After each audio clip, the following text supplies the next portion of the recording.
Can we talk? Of course we can talk, but can we really talk? Let's talk about bullying. Hi, I'm Shantae, creator of Parenting Special Needs magazine. I'm also a mother to 2 children, and my youngest daughter has special needs.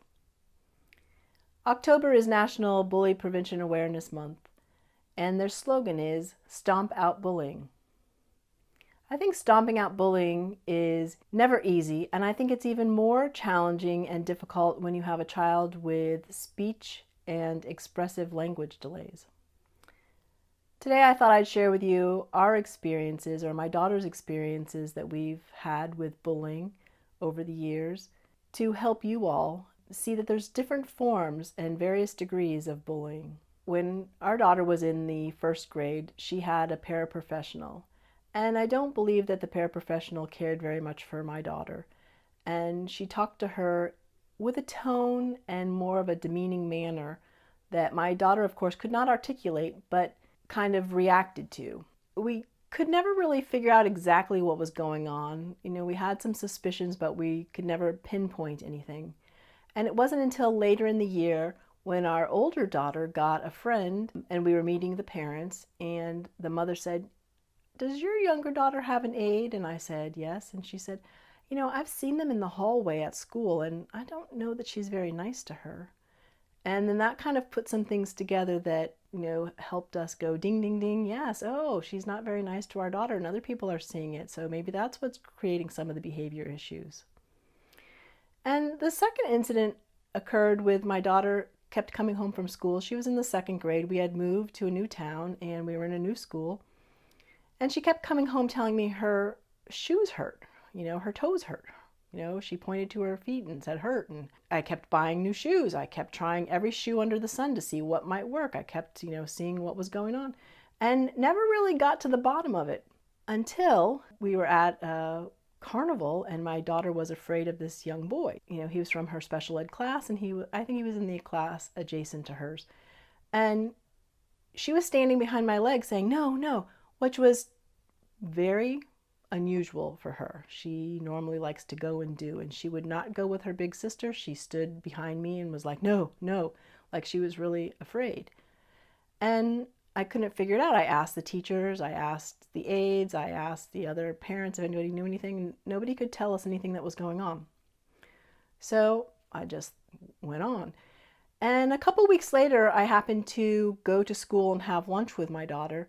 And while sitting at the lunch table with some of the other friends or kids in her class, one of the little girls said, "You see that boy over there?" And she was pointing to the young boy that we had seen at the carnival.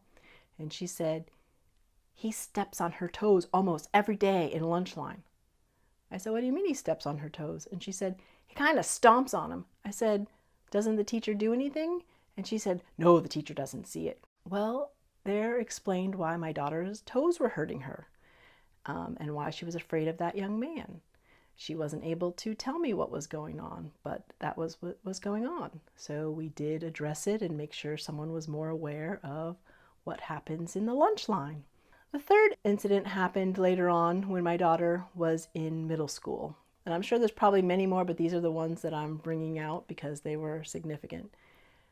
In middle school, we moved my daughter to a private school because I felt that it would be better for her to be in a smaller setting than a typical middle school.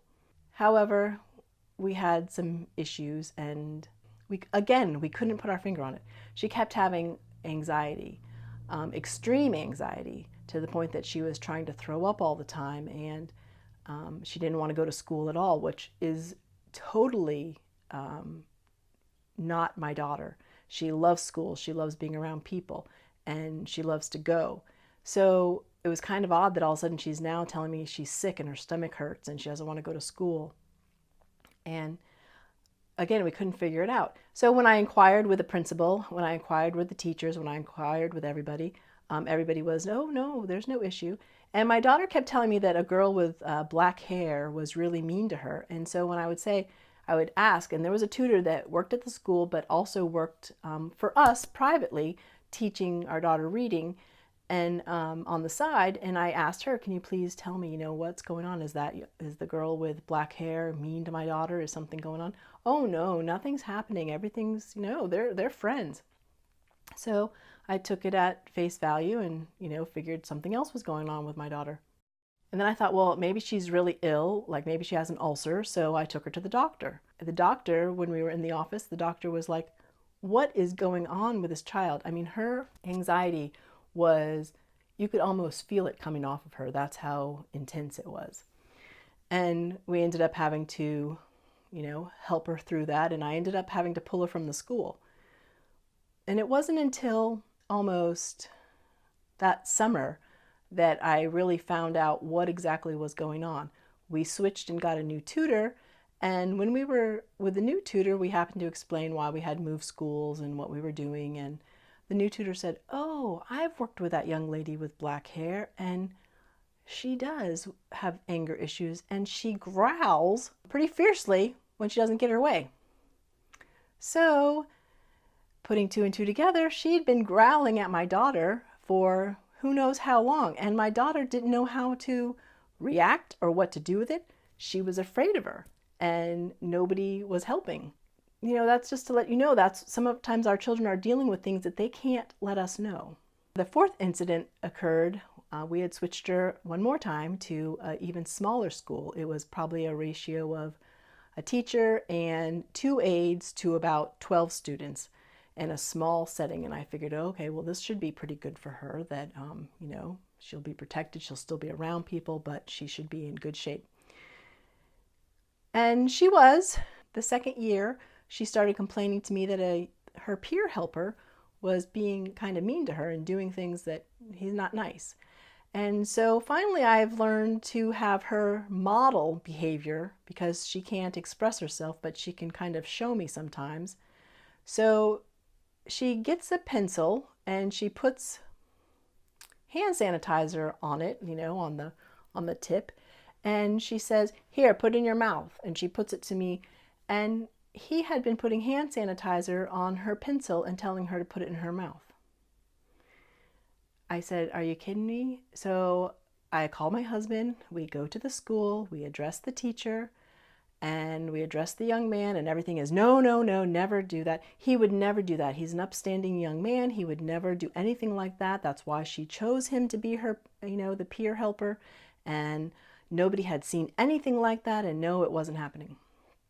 So again, I'm thinking, okay, did my daughter just make this stuff up? What is going on? So I said, you have videotapes. Can you please do us a favor and review the videotapes and see if what my daughter is saying is true? And it took her, I would say, probably a month to go back through all of the footage. But then she did call us, and she was almost in tears, saying that she apologized up one side and down the other, that what my daughter was saying was absolutely true, and that this young man had been doing that to her. And, he wrote a formal apology and he was suspended, but, the damage had already been done. And I'm sharing these with all of you because I want you to not have to have issues like this with your children, if at all possible. And I know that sometimes they can't express themselves.